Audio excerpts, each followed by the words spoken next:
ইলাহি সত্যবাদী আমানতদার ব্যবসায়ী বানাও। ইলাহি সত্যবাদী আমানতদার ব্যবসায়ী বানাও। তোমার সন্তুষ্টি অর্জনের তৌফিক দাও হে খোদা। আলহামদুলিল্লাহি রাব্বিল আলামিন ওয়াসসালাতু ওয়াসসালামু আলা সাইয়্যিদিল মুরসালিন আম্মা বা'দ ফাউযু বিল্লাহি মিনাশ শাইতানির রাজীম বিসমিল্লাহির রহমানির রহিম আসসালাতু ওয়াসসালামু আলাইকা ইয়া রাসূলুল্লাহ আসসালাতু ওয়াসসালামু আলাইকা ইয়া হাবিবাল্লাহ আসসালাতু ওয়াসসালামু আলাইকা ইয়া নবিয়াল্লাহ ওয়া আলা আলিকা ওয়া সাহহাবিকা ইয়া নূরাল্লাহ। মাদানী চ্যানেলের দর্শক, আলহামদুলিল্লাহ অনুষ্ঠান ব্যবসার বিধান নিয়ে উপস্থিত হয়েছি। আমাদের সঙ্গে উপস্থিত আছেন মুফতি আলী আসগর আত্তারি মাদানী মাদ্দাজিলুল আলী নবী রহমত শফি উম্মত সাল্লাল্লাহু তাআলা আলাইহি সাল্লামের মাহাত্ম্যপূর্ণ ইরশাদ হচ্ছে, কিয়ামতের দিন আমার নিকটতম ব্যক্তি সেই হবে যে পৃথিবীতে আমার প্রতি সর্বাধিক পরিমাণে দুরূদ শরীফ পড়ে। সল্লু আলাল হাবিব সাল্লাল্লাহু তাআলা আলা মুহাম্মদ সাল্লাল্লাহু তাআলা আলাইহি ওয়াসাল্লাম। অগ্রসর হব আপনাদের প্রশ্নসমূহের দিকে এবং প্রথম কল অনুষ্ঠানে যুক্ত করব, আর এরই সাথে মুফতি সাহেবের নিকট উপস্থিত হব। জি মুফতি সাহেবের কাছে প্রশ্ন হচ্ছে, আমরা শেয়ারে একটি মেশিন ক্রয় করতে চাচ্ছি, যার মূল্য প্রায় 10.5 লাখ টাকার মতো আসে। তবে আমাদের কাছে সম্পূর্ণ অ্যামাউন্ট নেই। এজন্য যার মেশিন সে বলছে, আপনারা আমাদের 2 লাখ টাকা অ্যাডভান্স দিয়ে মেশিন নিয়ে যান ভাড়া হিসেবে, আর আপনারা আমাদের সাথে এর মূল্য নির্ধারণ করে নিন। আপনারা আমাদের মেশিন বাবদ প্রত্যেক মাসে 20,000 টাকা করে পরিশোধ করতে থাকবেন, আর প্রত্যেক মাসে ভাড়া বাবদও কিছু টাকা আমরা কেটে রাখবো। আর যেই দিন এই মেশিনের সম্পূর্ণ টাকা শোধ হয়ে যাবে, সেই দিন এই মেশিন আপনাদের হয়ে যাবে আর আমাদের চুক্তিও শেষ হয়ে যাবে। সুতরাং জানতে চাইছিলাম যে এভাবে কিনা বেচা করা কি জায়েজ? যে পন্থার বিবরণ আপনি দিয়েছেন তা অবলম্বন করা জায়েজ নয়। এর কারণ হচ্ছে, যদি আপনি চুক্তিবদ্ধ হন যে ভাই এই যে মেশিন, এটা আমি ক্রয় করলাম এবং টাকা আপনাদের আমি অল্প অল্প করে পরিশোধ করব, তো মেশিন আপনার হয়ে যাবে। বাকিতেও তো জিনিস ক্রয় করা যায়, তাই না? সুতরাং যখন মেশিন আপনার হয়ে যাবে তখন ভাড়া কিসের জন্য দিবেন? যতটুকু ভাড়া এক্সপেক্ট করছে যে জনাব এত টাকা ভাড়া নিব, উদাহরণস্বরূপ সে 12 লক্ষ টাকার সর্বমোট বিল তৈরি করবে, এতে 10.5 লক্ষ টাকা মেশিন বাবদ আর অবশিষ্ট 2-2.5 লক্ষ টাকা অতিরিক্ত লাভ করতে চায়। সুতরাং এই মেশিন সে আপনার কাছে বাকিতে 12.5 লক্ষ টাকায় বিক্রি করে দিক। একটি সময় নির্ধারণ হবে যে ভাই এত দিনের মধ্যে আপনাকে পরিশোধ করতে হবে। এর দ্বারা কি হবে? ভাড়া বাবদ সে যে লাভটা পাচ্ছিল, এখন পণ্যের প্রকৃত যে মূল্য, তা দ্বারাই সেই লাভটা সে পেতে থাকবে এবং একটা বৈধ পন্থাও সামনে আসবে। জি, পরবর্তী কল দিন। মুফতি সাহেবের কাছে আমার প্রশ্ন হলো, আজকাল মোবাইলে যে গেম খেলা হয় তাতে এর বিনিময়ে কয়েন বা ডায়মন্ড পাওয়া যায়, আর সেই কয়েনগুলো কাউকে দেওয়াতে বা বিক্রি করাতে টাকা পাওয়া যায়। এভাবে গেম খেলে যে কয়েন পাওয়া যায় তা কাউকে দিয়ে বা বিক্রি করে টাকা নেওয়া কি জায়েজ? এ ব্যাপারে কিছু পরামর্শ দিন। দেখুন, প্রথমে তো এটা জানা দরকার যে কয়েন নেওয়ার জন্য আপনাকে কি দিতে হবে। এও হতে পারে যদি আপনাকে কিছু দিতে হয় তাহলে তা জুয়ার মধ্যে চলে আসবে, হয়তো আপনার টাকা যাবে নয়তো আপনি টাকা পাবেন, সেক্ষেত্রে এটা জুয়া। ধরে নিন আপনাকে কিছুই দিতে হয় না, তখনও এই কয়েনগুলো কিভাবে চালাবেন আপনি? কোথায় বিক্রি করবেন? জমা কোথায় হবে? এর বিস্তারিত তো আপনি উল্লেখ করেননি। তবে একটা বিষয় নির্দিষ্ট, এভাবে যে গেম খেলা হয় আর তাতে সেই ব্যক্তির যে ব্যস্ততা থাকে তা বেপরোয়া ও উদাসীন পর্যন্ত পৌঁছে যায়। আর গেমে ব্যস্ত ব্যক্তিদের না বাবা মার চিন্তা আছে, না পড়াশোনার চিন্তা আছে, না ফরজের চিন্তা আছে, না ওয়াজিবের চিন্তা আছে, না নামাজের চিন্তা আছে, আর এতে মানসিক বিকারগ্রস্ত হয়ে পড়ে। সুতরাং এত উঁচু লেভেলে গেমের প্রতি আসক্ত হওয়া তা নিঃসন্দেহে উদাসীনতার অন্তর্ভুক্ত। এ ধরনের কাজ থেকে বাঁচা জরুরি। মুফতি সাহেব, এটা বলুন, আমাদের কাছে একটি প্রশ্ন এসেছে যে আজকাল ড্রাইভার রাখার পরিবর্তে তার সাথে এইভাবে চুক্তি করা হয় যে এতে গাড়ি আপনার থাকবে আর আপনাকে আমরা সফরে পার কিলোমিটার হিসাব করে এত টাকা প্রদান করব। এখন পার কিলোমিটার বের করার ক্ষেত্রে তারা গুগল বা অন্য উপায় বের করে নেয় অথবা একটা অনুমান করে তা বের করে নেয়। এটা তো নির্দিষ্ট যে পার কিলোমিটার এত টাকা দিবে, তবে এতে যে পেট্রোল খরচ হচ্ছে বা ফুয়েল ব্যবহার হচ্ছে তা কম বেশি হয়ে খরচ হচ্ছে, আচ্ছা অনেক জায়গায় টাকা দিয়ে দেওয়া হয়, আর কিছু জায়গায় এমনও হয়। এতে দুইটি প্রশ্ন। এক তো এখন আমি যা বললাম, দ্বিতীয় প্রশ্ন হচ্ছে ড্রাইভার রেখেছে, গাড়িও নিজের, আর তার সাথে চুক্তি করে নিয়েছে যে ভাই মান্থলি পেমেন্ট আমি এত দিব, স্যালারি হিসেবে নেন আর যাই করেন এতটুকু মান্থলি পেমেন্ট হিসেবে দিব। সঙ্গে যতটুকু ফুয়েল প্রয়োজন হয়, আচ্ছা ফুয়েল জ্বালানোর জন্য যে কন্ডিশন লাগানো হয় তা কিলোমিটার হিসাব করে লাগানো হয়। একটা অনুমান করে নেয় যে ভাই প্রতি কিলোমিটার এতটুকু ফুয়েল। এখন সেই ফুয়েলের যতটুকু অ্যামাউন্ট আসে কারেন্ট রেট অনুযায়ী তা পে করে দেয়। সুতরাং উভয় বিষয়ের বিধান কি? দেখুন, আমাদের এখানে যখন একটি গাড়ি ভাড়া নেওয়া হয় আর সেই গাড়ি অন্য একজনের হয়, এছাড়া অনেক মানুষ নিজের গাড়ি ভাড়াই চালায়, তখন সে বলে ভাই এটা তো আমার নিজের গাড়ি, আপনি অন্যের কাছে যা পাবেন তার থেকে সস্তায় আমি আপনাকে দেব। আর তা বাস্তবেই সস্তা হয়। এটা আমি করাচিতে দেখেছি। ছোট গাড়ি 1500 থেকে 2000-এর মধ্যে খুব সহজেই ভাড়ায় পাওয়া যায়, পেট্রোল ছাড়া। আর যদি আপনি ট্যাক্সি নিতে যান এবং ট্যাক্সি নিয়ে সারাদিন ঘুরেন, সেক্ষেত্রে আপনাকে 5-10 হাজার টাকার বিল ধরিয়ে দিবে। সুতরাং এটা একভাবে সস্তা প্যাকেজ। এখন এতে আপনার যে মৌলিক প্রশ্ন তা হলো পেট্রোল সংক্রান্ত।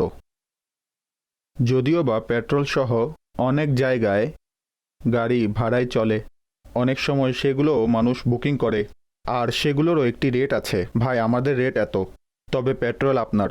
এখন একটা পদ্ধতি তো খুবই প্রসিদ্ধ, কেউ এলে বলে দেয় যে ভাই ট্যাঙ্কি এই পর্যন্ত, আপনি যাওয়ার সময় এই পর্যন্তই ভরে দিবেন। এক তো এই পদ্ধতি। দ্বিতীয় যে পদ্ধতি তা হলো যে আজকাল তো অতি সচেতনতার যুগ এবং জানা আছে অমুক গাড়ির এই এভারেজ, অমুক গাড়ির এই এভারেজ। সুতরাং যদি কোনো এক এভারেজে যদি সম্মতি হয় যে এত কিলোমিটারে এই এভারেজ, আর সেটাই নির্দিষ্ট করে নেয়, এতে কোনো সমস্যা নেই। আর কোনো অজ্ঞতা বা কোনো ধরনের প্রতারণা এখানে সংঘটিত হবে না। তো এই দুই পদ্ধতি পেট্রোলের ক্ষেত্রে নির্ধারণ করতে পারবে। ঠিক আছে মুফতি সাহেব, বেলাল আনসারী নামে আমাদের কাছে একজন প্রশ্ন করেছেন, তবে আমি আরেকটু স্পষ্ট করে আরজ করছি, যেমন মোবাইল রিচার্জ হোক অথবা অন্য কোনো উপায়ে পেমেন্ট পাঠানোর যে মাধ্যম আছে আমাদের লিগ্যাল মাধ্যম, এইগুলো দ্বারা অনেক সময় এমন জায়গায় পেমেন্ট পাঠানো হয়, এমন প্রোডাক্ট ক্রয় করা হয় যা শরীয়ত সম্মত না। সুতরাং এই ক্ষেত্রে পেমেন্ট করা কেমন হবে? দেখুন, যদি তাকে পেমেন্ট করতে হয় যে ভাই অমুক জায়গায় করে দাও, আর সে পেমেন্ট করছে উদাহরণস্বরূপ মদ ক্রয় করার জন্য, ঠিক আছে, এক্ষেত্রে পাঠানোর কারণে সে সাহায্যকারী হবে। তাকে তো এতে হাত না লাগানো উচিত। আগে জানতে হবে পেমেন্ট কোথায় পাঠাচ্ছে, এটা আবশ্যক। ঠিক আছে, তার যদি আর জানা না থাকে, যেমন আইডি কার্ড নম্বর দিল অথবা মোবাইল নম্বর দিল, ভাই এখানে 500, এখানে 1000-2000 টাকা পাঠিয়ে দাও, সুতরাং সে পাঠিয়ে দিল আর সেটা ছিল গুনাহের কাজ, তখনই কি সে গুনাহগার হবে এর জন্য?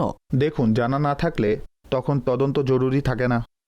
প্রতিদিনই দোকানে মানুষ টাকা জমা করার জন্য আসে, যখন জানতে পারবে তখন এতে সাহায্য করতে পারবে না। ঠিক আছে, কল শুনিয়ে দিন। হুজুর, আমি একটি ভাড়ায় বাসা দিয়েছি। যাকে দিয়েছি সে সুদি কারবার করে। কাউকে 50,000 টাকা দিয়ে বিনিময়ে তার থেকে 5 মাসে 12,000 টাকা লাভ নেয়। তার কাছ থেকে ঘর ভাড়া বাবদ যে টাকা নেই তা নেওয়া জায়েজ নাকি না জায়েজ? জি, কথা ক্লিয়ার না। বাসা ভাড়া দিয়েছে, যে থাকে সে সুদের লেনদেন করে জি, প্রকাশ্যে, সুতরাং তার কাছে ভাড়া দেওয়া এবং ভাড়ার টাকা নেওয়া জায়েজ? যদি সে জায়েজ পন্থায় বাসা ভাড়া দেয়, আজকাল বন্ধকের যে পদ্ধতি চলছে সেই পদ্ধতিতে না দিয়ে থাকে, এখন বসবাসকারী যদি কোনো অসৎ ব্যবসা করে, তা এই ঘরে হোক বা না হোক সেটা ভিন্ন বিষয়, সেক্ষেত্রে ঘর তো ভাড়ায় দিতে পারবে। এমনটা না যে এ ধরনের কর্মশীল ব্যক্তি যদি ঘর ভাড়া নেয় তাহলে ঠিক আছে, অন্যথায় না। ঘরের নিজস্ব এক ব্যবহার আছে, আর সেই ব্যবহার হলো বসবাস। আর বসবাস ভালো উদ্দেশ্য, এর জন্য ভাড়ায় ঘর দেয়া যাবে। ঠিক আছে, পরবর্তী কল দিন। স্যার, একটা মশালা জানার ছিল। আমি একজন ইলেকট্রিশিয়ান। আমি মসজিদেও কাজ করি, এতিমখানাতেও কাজ করি। কাজ করার পর অনেক ক্ষেত্রে সরঞ্জাম উচ্ছিষ্ট থাকে। প্রতিষ্ঠানে যারা প্রতিনিধি আছেন, অর্থাৎ যারা কমিটিতে আছেন, তারা তা বিক্রি করে দেন। সেটা ক্রয় করা জায়েজ নাকি না জায়েজ, অথবা উচ্ছিষ্ট সরঞ্জাম দিয়ে দেওয়া জায়েজ নাকি না জায়েজ? দেখুন, জিনিসপত্র মসজিদের হোক, এতিমখানার হোক, সাধারণ ব্যক্তির হোক কিংবা ধনাঢ্য ব্যক্তির, ইলেকট্রিশিয়ান তো কাজ করতে আসে, শ্রমিক হিসেবে কাজ করবে, পারিশ্রমিক নিবে, চলে যাবে। জিনিসের সঙ্গে তো এর কোনো সম্পর্ক নেই।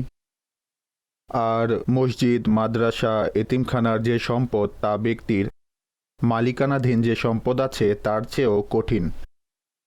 এতে আরও বেশি সতর্ক থাকতে হবে। সুতরাং কেউ শ্রমিক হিসেবে এলো, কাজ শেষ হলে আবার চলে যাবে, বাকিটা সরঞ্জাম আর কর্তৃপক্ষের বিষয়।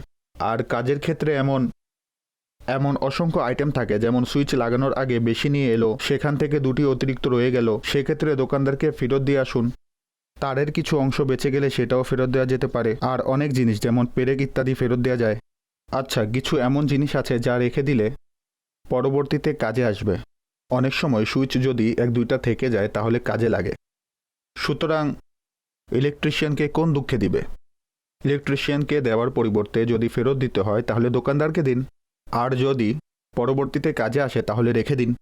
সুতরাং ইলেকট্রিশিয়ান এরকম আকাঙ্ক্ষাও রাখতে পারবে না যে ভাই এই জিনিসটার আমিই দাবিদার, এটা ঠিক না।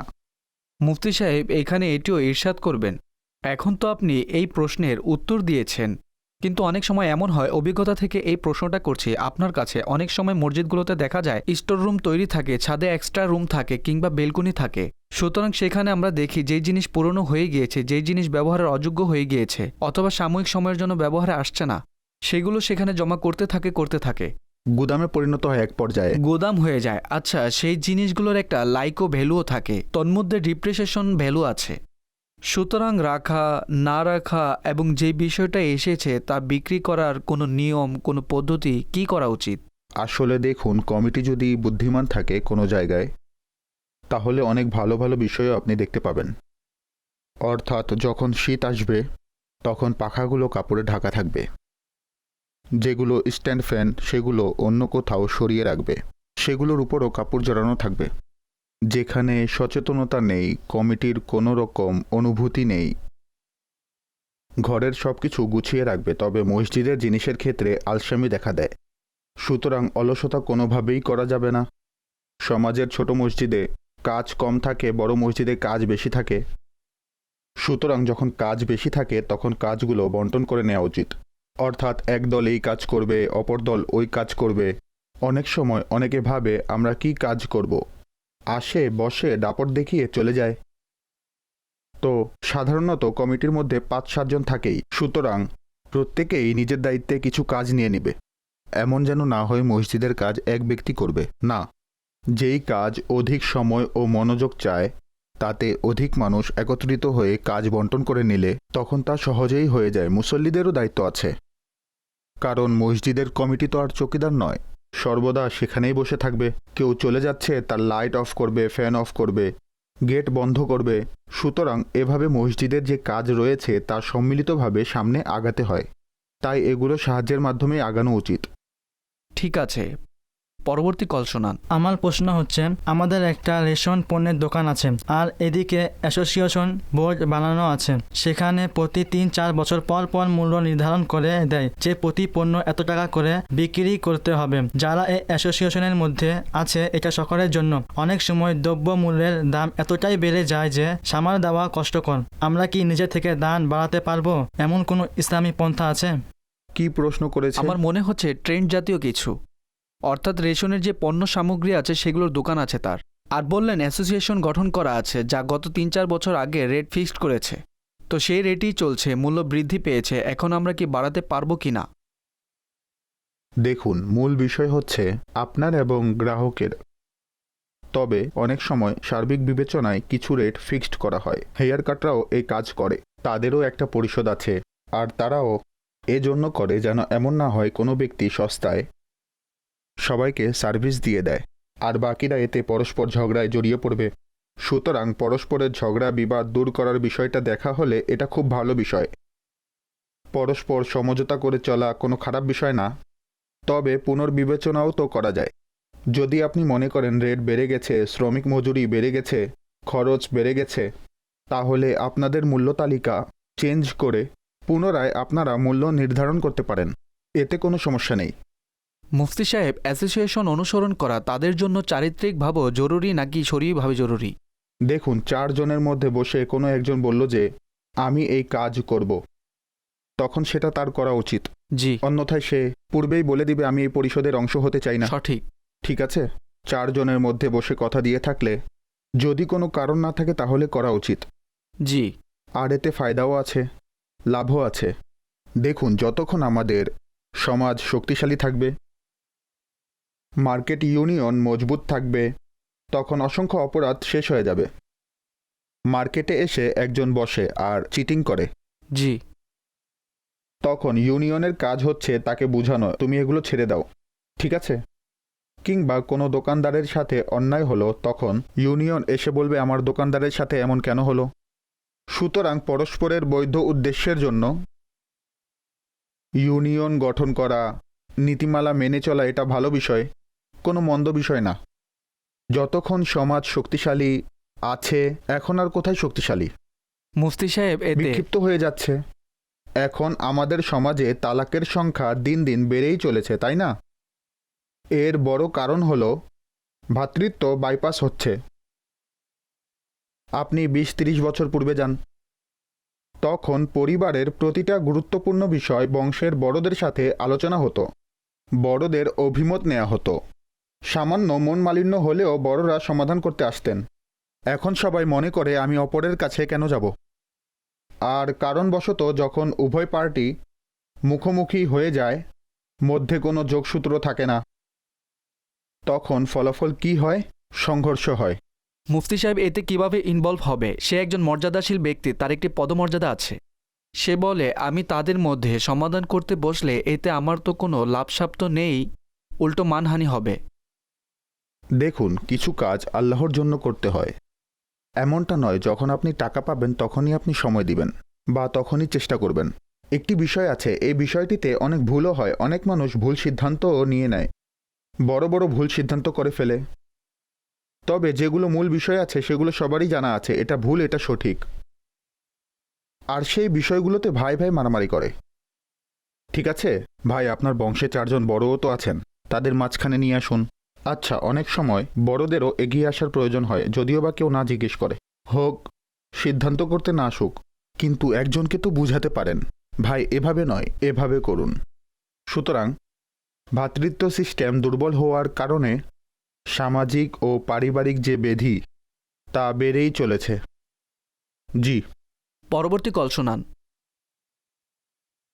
একটি দোকান যা ক্রেতা 3 মাসের চুক্তিতে ক্রয় করেছে, আর চুক্তিতে প্রথম মাসেই 50% পরিশোধ করলেই দোকান হস্তান্তরের কথা লেখা আছে। 15 দিনে দোকান ভাড়া দিয়ে দেওয়া হয়, আর সেই দিন যেদিন দোকান ভাড়া দেওয়া হয় ক্রেতাপক্ষ প্রায় 30% পরিশোধ করে। সুতরাং এমন অবস্থায় দোকানের যে ভাড়া এবং এর ডিপোজিট তা কার কাছে যাবে? দেখুন, যে দোকান ক্রয় করেছে সে মালিক হয়ে গিয়েছে। বাকিতে যে ক্রয় বিক্রয় হয় সেই ক্রয় বিক্রয়ে বিক্রেতা হিসেবে যে রয়েছে সে বিক্রিত দ্রব্য আটকে রাখতে পারবে না। এটি একটি বুনিয়াদি উসুল। তবে প্রপার্টির ক্ষেত্রে বর্তমান অবস্থা হলো বিক্রেতা আটকে রাখে। আমাদের যুগের মধ্যে প্রায় এই অবস্থা। আচ্ছা, তিনি আটকে রাখছেন কিনা সেটা তো আমাদের প্রশ্ন করা হয়নি। আসল প্রশ্ন ভাড়া নিয়ে। সুতরাং ভাড়ার ক্ষেত্রে আমি মনে করি বিক্রেতার হক নেই যে সে ভাড়া রাখবে। যেহেতু আপনি জিনিস বিক্রি করেছেন এবং পেমেন্ট রানিং হয়ে গেছে, সেক্ষেত্রে আপনার হস্তান্তর করে দেওয়া উচিত, অথবা কমপক্ষে দোকান ভাড়াটা একটু লেট করে দেন।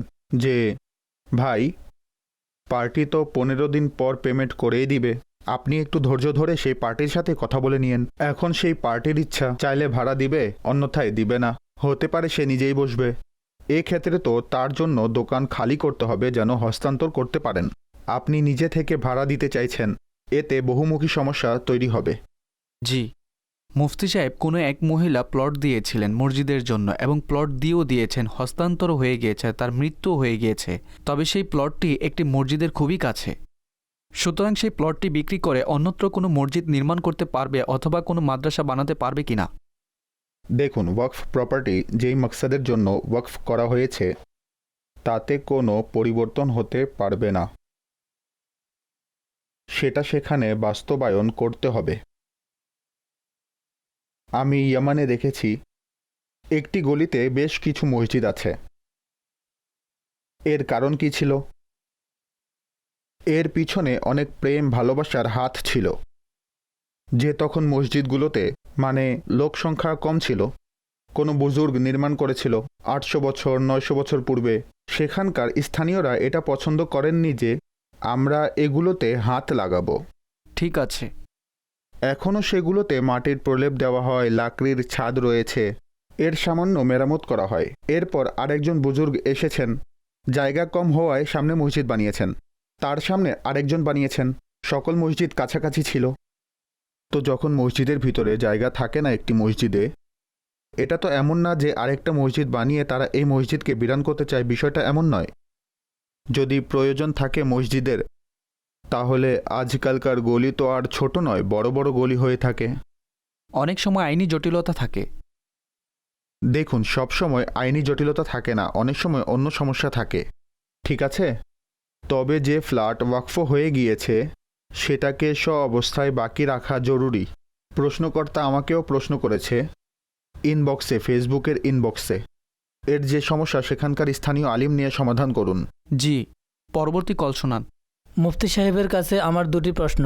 প্রথম প্রশ্ন হলো, যদি কোনো ব্যক্তি ডাক্তারের কাছে যায় আর তার শরীরে জ্বর, ঠান্ডা, সর্দি এ ধরনের কিছু থাকলে, শরীর অসুস্থ হলে, তখন ডাক্তাররা প্রথমে ড্রিপ বা ইনজেকশন জাতীয় কিছু লাগিয়ে দেয়, আর পরবর্তীতে ড্রিপ বা ইনজেকশনের মূল্য নির্ধারণ করা হয়। এভাবে করা কি জায়েজ? কারণ কেউ অসুস্থ হয়ে ডাক্তারের কাছে গেলে প্রথমে চেক করে ইনজেকশন বা ড্রিপ লাগিয়ে দেয়, আর পরবর্তীতে এর মূল্য পরিশোধ করতে হয়। আর আমার দ্বিতীয় প্রশ্ন হচ্ছে যে, জাকাতের যে হিসাব রয়েছে তাতে যদি বিলম্ব করা হয়, ব্যক্তি যদি কোনো অপারগতার কারণে যথাসময় আদায় করতে না পারে অথবা কোনো ত্রুটির কারণে আদায় করতে না পারে, তাহলে এই বিলম্বের কারণে গুনাহগার হবে কি না?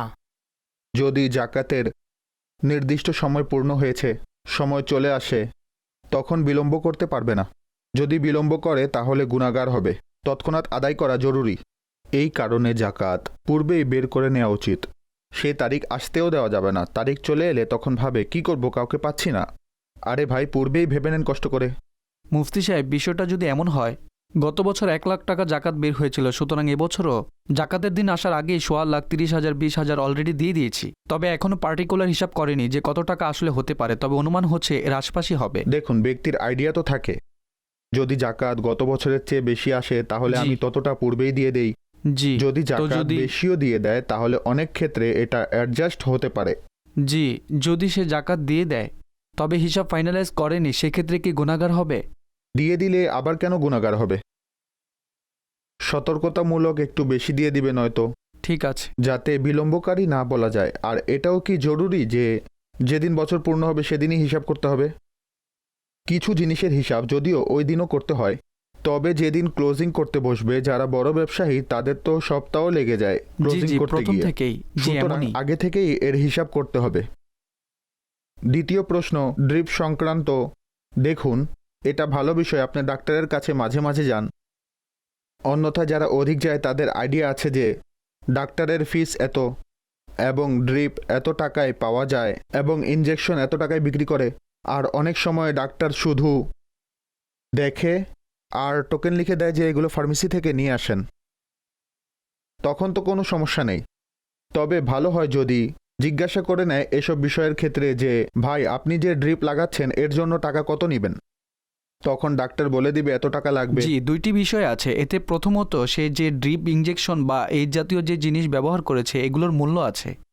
দ্বিতীয়ত, সেখানকার যে সার্ভিস চার্জ আছে, উদাহরণস্বরূপ যদি ইনজেকশন লাগাতে চান তাহলে এর সার্ভিস এত, ড্রিপ লাগাতে চাইলে এত, ব্যান্ডেজ করতে এত। সুতরাং তাদের সার্ভিস চার্জগুলো পূর্ব থেকে নির্ধারিত। ভালো হসপিটালে, বড় হসপিটালে গেলে দেখবেন সেখানে পূর্বে নির্ধারিত থাকে, আর বাকি জিনিসগুলোতে তারা মার্কেট প্রাইস উল্লেখ করে থাকে। না, আপনি যে ভালো হসপিটালের কথা বলছেন সেখানে টোকেন দিয়ে দেয় স্টোর থেকে নিয়ে আসো। জি, ঠিক আছে না? তখন মূল্য বুঝে চলে আসবে। যেগুলো ছোট হাসপাতাল রয়েছে একেবারে ডিসপেন্সারি সাইজের, সেগুলো তো ড্রিপ তারা নিজেরাই রাখে, তো তাদের কাছে জিজ্ঞেস করে নিবে এই যে ড্রিপ লাগাচ্ছেন এর কত টাকা নেবেন, তখন মামলা ক্লিয়ার হয়ে যাবে। ঠিক আছে, পরবর্তী কল শোনান।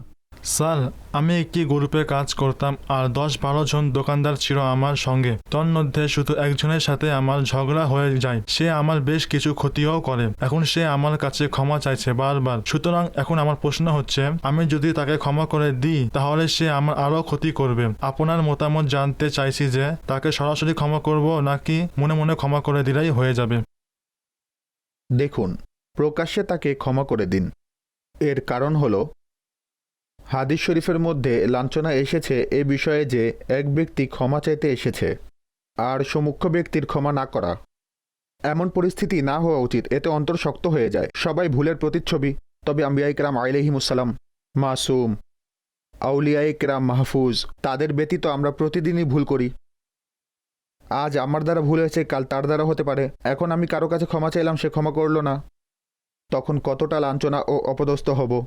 সুতরাং ক্ষমা প্রার্থীকে ক্ষমা করে দিন এবং প্রকাশ্যে করে দিন। অতঃপর পরবর্তীতে এর সাথে ডিলিং কিভাবে করতে হবে তা আপনি নির্দিষ্ট করুন। সামান্য দূরত্ব বজায় রাখুন যেন সে আপনার কাছে না আসে।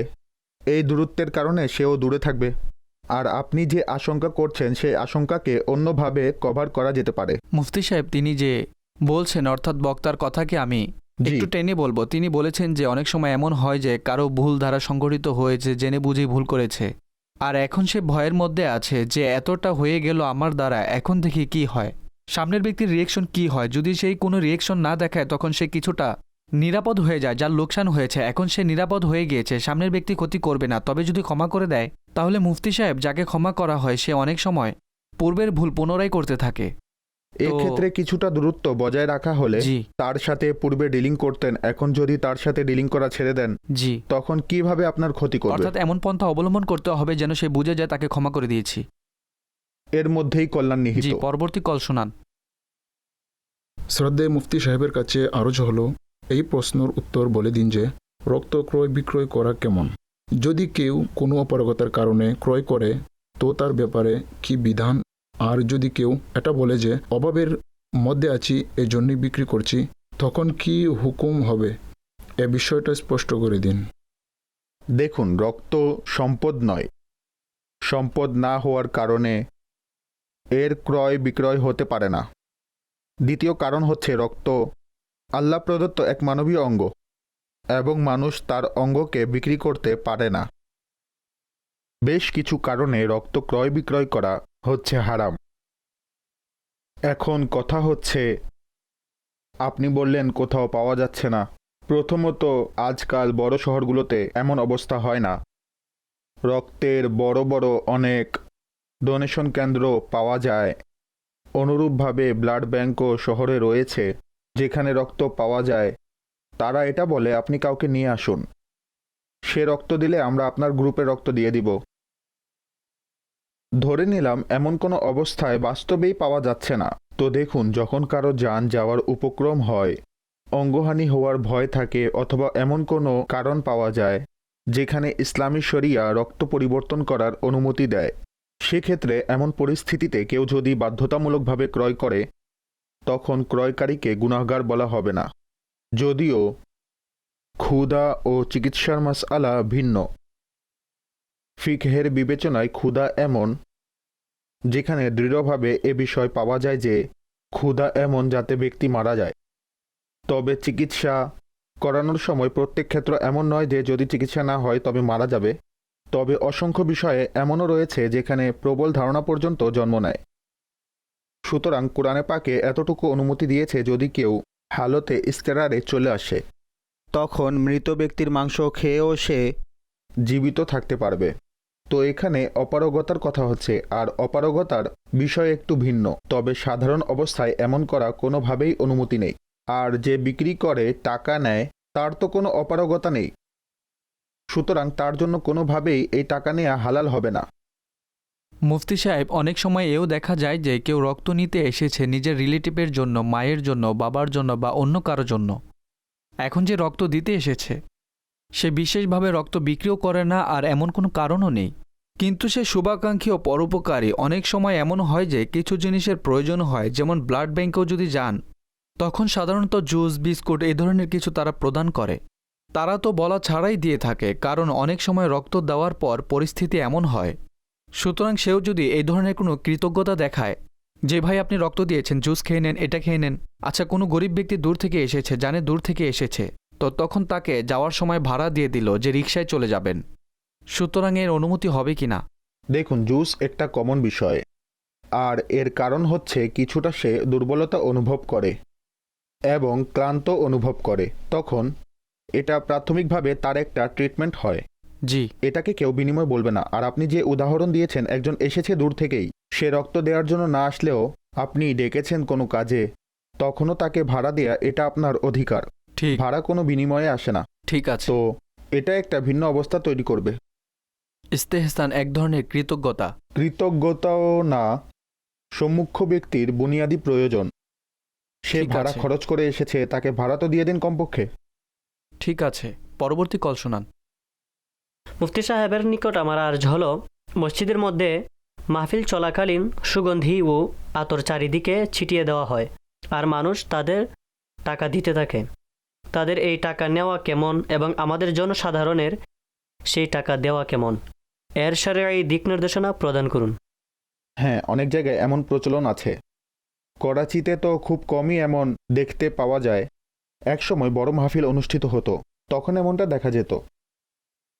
সুতরাং সুগন্ধি ছিটানো ব্যক্তি যদি সত্য অন্তরে সুগন্ধি ছিটায়, সেক্ষেত্রে খুবই সওয়াবের কাজ। একটা নেক ও পবিত্র মাহফিলকে সুগন্ধিময় করছে। আর যদি তার উদ্দেশ্য হয় লোকদের থেকে টাকা নেয়ার, তো এই কাজ করা ঠিক না। এখন কথা হচ্ছে, সে তো বিক্রি করছে না। সঠিক। আচ্ছা, ধরেন কেউ টাকা দেয়নি, তখন তার মনোবল কেমন হবে? সঠিক। এ ধরনের কাজে টাকা নেয়া উপহারই বটে, অর্থাৎ বিনিময় না, কারণ ঠিক আছে। কোনো চুক্তিবদ্ধ বিষয় না, আর উপহার কোনো চুক্তির মধ্যে আসেও না। তবে সে যে নিয়ে এসেছে, এতে তার নিয়ত কি, এটা হচ্ছে প্রশ্নের জায়গা। সুতরাং সে তার নিয়তকে যাচাই করে নিক। যদি সে নেক উদ্দেশ্যে নিয়ে আসে, তাহলে মাহফিলের মধ্যে সচরাচর এমন বিষয় হয়, তো এতে প্রশ্নের বিষয়টা যথার্থ মনে হচ্ছে না। জি, অর্থাৎ মসজিদে ব্যবসা করা যাবে না। সুতরাং যেমন ধার, এর লেনদেন করতে পারবে? কাউকে ধার দিতে হবে, মসজিদে দেখা হয়েছে, সুতরাং মসজিদে না। টাকা দিয়ে দিল। মসজিদ দুনিয়াবি কাজের জন্য নির্মাণ হয়নি। জি, পরবর্তী কল শোনান। স্যার, আমার প্রশ্ন হলো, আমরা 5 ভাই ও 1 বোন, আমাদের 3 ভাইকে বঞ্চিত করেছে ঘর থেকে, জবরদস্তি ঘর থেকে বের করে দিয়েছে। এখন 2 ভাই ঘরের মধ্যে বাস করছে, আর আমাদের বাকি 3 ভাইয়ের অনেক কষ্ট হচ্ছে, এমনকি খাবার জোগাতেও আমাদের অনেক কষ্ট হচ্ছে। সুতরাং স্যার, এই ক্ষেত্রে ভাইদের বিরুদ্ধে আমাদের কি পদক্ষেপ নেওয়া উচিত এবং কি করণীয়? আপনি উল্লেখ করেননি ঘর কার, আপনার বাবার নাকি আপনার ভাইয়ের? আর যদি বাবার থাকে, তাহলে তিনি বেঁচে আছেন নাকি ইন্তেকাল করেছেন? যাই হোক, বিভিন্ন পর্যায়ে আমি মাসআলা বলে দিচ্ছি। যদি তা উত্তরাধিকারের ঘর হয়, আপনার বাবার ছিল, তার ইন্তেকাল হয়ে গেছে, সেক্ষেত্রে স্বভাবতই অংশীদার হিসেবে আপনার মা যদি জীবিত থাকেন, তিনিও পাবেন, ভাইয়েরাও পাবে, বোনও পাবে। যদি মা জীবিত থাকেন, তাহলে 5 আর 5 10, 1 বোন বলেছে। জি, 1 বোন 5 ভাই, সেক্ষেত্রে 11, এর 88 ভাগ হবে। ঠিক আছে? আর যদি মা না থাকেন, তাহলে তাদের 11 ভাগ হবে এর। ঠিক আছে? এটা উত্তরাধিকারের হলে সেই হিসেবে আমি আরজ করছি, অর্থাৎ তারা এর অংশীদার হলে। আর যদি উত্তরাধিকারের না হয়, বাবা এখনো জীবিত, সেক্ষেত্রে যদি সন্তান বড় হয়ে যায়, তখন বাবার উপর ডিপেন্ডেন্ট থাকে না তারা। সন্তান বালেগ হলে শরীয়তের বিধান হলো, বাবা ইচ্ছা করলে তাদেরকে খাওয়াবে, পড়াবে অথবা হাত গুটিয়ে নিবে। হ্যাঁ, যদি প্রাপ্তবয়স্ক মেয়ে থাকে, অর্থাৎ মেয়ে বিয়ে হওয়া পর্যন্ত বাবার উপর ডিপেন্ডেন্ট থাকে, তার বয়স যতই হোক। তবে ছেলে হলে, সে বালিগ হয়ে গেলে, বোধ সম্পন্ন হয়ে গেলে, তখন সে নিজে খাবে পড়বে। এটা বুনিয়াদি উসুল। সুতরাং বাবা জীবিত আর তিনি সন্তানদের আলাদা করে দিয়েছেন যে যাও তোমরা কাজ করে খাও, তখন বাবার প্রতি কোনো অভিযোগ নেই। এখন আপনি নিজেই নিজের রাস্তা তালাশ করুন। যদি আপনার প্রশ্নের উদ্দেশ্য এটা হয় আপনি আপনার বাবাকে দোষারোপ করেন, তাহলে তা টিকবে না। আর যদি প্রশ্ন এমন হয় উত্তরাধিকারের জায়গা আর 2 ভাই কবজা করে রেখেছে, বাকিদের দিচ্ছে না, তাহলে এটা অনেক বড় জুলুম। ভাইরা এমন এখতিয়ার কখনো রাখে না। উপায় না হলে সেই ঘর বিক্রি করা হবে, আর এক্ষেত্রে যদি তারা বিক্রির টাকা নিজেরাই দেওয়ার সামর্থ্য রাখে তাহলে ক্রয় করে এই ভাইদের টাকা দিয়ে দিবে। আর তাদের কাছে এত টাকা না থাকলে সেক্ষেত্রে যে ক্রয় করবে তার থেকে টাকা নিয়ে ঘর তাকে হস্তান্তর করে টাকা পরস্পর বন্টন করে নিবে। আর আপনারা সবাই পরে ভাড়া বাসায় থাকবেন, এটা করতে হবে। এখানে তিনি যে পরিস্থিতির বর্ণনা দিয়েছেন সেই হুবহু পরিস্থিতি নিয়ে পার্টিকুলার কথা আমি বলছি না, তবে সমাজের মধ্যে অনেক সময় দেখতে পাওয়া যায় যে উত্তরাধিকারের ঘর না, ঘর কোনো ভাইয়ের, সে নিজে মেহনত করে ঘর বানিয়েছে। অবশ্য বড় হওয়ার কারণে অথবা আয়ের উৎস থাকার কারণে সে সম্পূর্ণ ফ্যামিলি নিয়েই চলছিল, যতদিন তার সম্ভব হয়েছে সে নিয়ে চলেছে। তবে অনেক সময় এইসব ক্ষেত্রগুলোতে যারা ছোট ভাই আছে বা অন্য ভাইয়েরা আছে তারাও প্রায় একরকম খুব আরামের মধ্যে পড়ে যায়, ভাইয়ের ঘরে থেকে পরে খুবই আরামের মধ্যে পড়ে যায়, তারই ডিপেন্ডেন্ট হয়ে পড়ে প্রত্যেকটা বিষয়। এক পর্যায়ে কাহিনী এন্ড হয়ে যায়, বলে ভাই আমার নিজের ফ্যামিলি আছে, তোমরা যাও এখান থেকে, নিজে করো যা করার। এখন এখান থেকে মনোমালিন্য শুরু হয়, একে অপরের প্রতি ক্ষোভ সৃষ্টি হয়। এই উভয় শ্রেণীকে আপনি কি বলবেন? আসলে আমরা নিজেরা প্ল্যানিং করি না, আর অনেক সময় বাবারাও কোনো প্ল্যানিং করেন না। জি।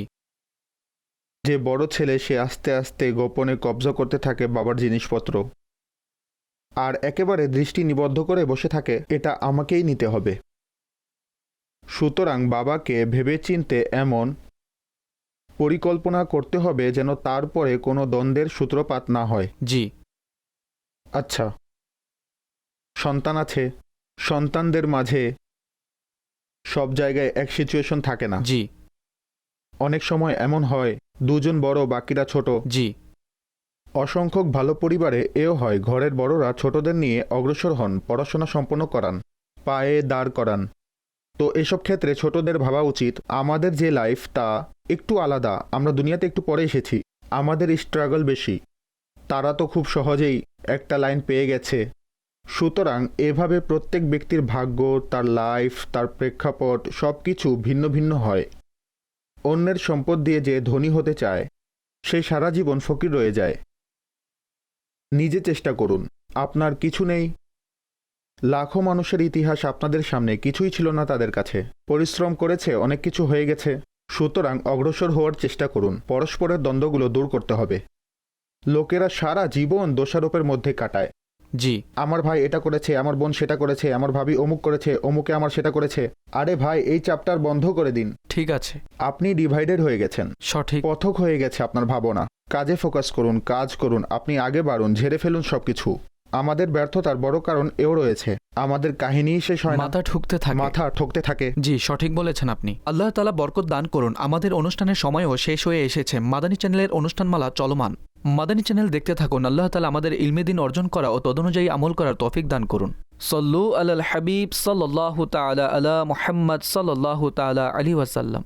ইলাহি সত্যবাদী আমানতদার ব্যবসায়ী বানাও, ইলাহি সত্যবাদী আমানতদার ব্যবসায়ী বানাও, তোমার সন্তুষ্টি অর্জনের তৌফিক দাও হে খোদা।